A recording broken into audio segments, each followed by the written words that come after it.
சத்தத்தை கேட்கிற ஆண்டவருடைய பிள்ளையே, கடனிலிருந்து என்னால் வெளியே வரவே முடியவில்லை, நான் என்ன செய்வேன், எப்படி எப்படி எப்படி பெரிய கேள்விக்குறி இருக்கலாம். ஆனால் ஆண்டவர் இன்று ஊழியக்காரன் மூலமாய் கர்த்தர் வாக்கு கொடுக்கிறார். வழியே இல்லாத அந்த விதவைக்கு ஒரு வழியை திறப்பது உண்மையானால் உங்களுக்கு ஒரு வழியை திறப்பேன் என்று கர்த்தர் வாக்கு கொடுக்கிறார். உங்களுக்கு ஒரு புது வழி திறக்கும். இஸ்ரவேல் ஜனங்களுக்கு முன்பாக எந்த வழியுமே இல்லை, அந்த பாதையை கடப்பதற்கு எந்த வழியுமே இல்லை, திகைத்து போய் நிற்கிறார்கள். ஆனால் அவர்களுக்குத்தான் வழி இல்லை, அவர்களுடைய கண்களுக்குத்தான் வழி இல்லை.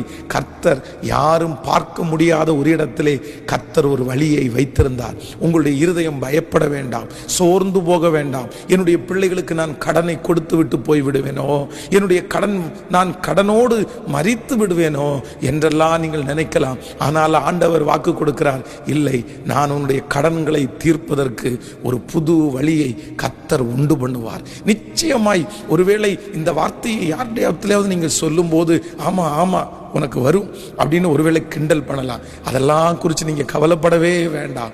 ஆண்டவர் நிச்சயம் வழி திறப்பார்.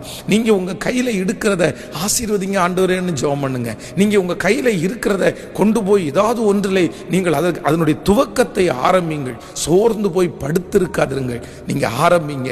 ஆண்டவர் இன்னைக்கு வாக்கு கொடுக்கிறார், நான் உனக்கு ஒரு திறந்த வாசலை உனக்கு கட்டளையிடுவேன், வழி இல்லாத இடத்திலே உனக்கு வழியை உண்டு பண்ணுவேன்.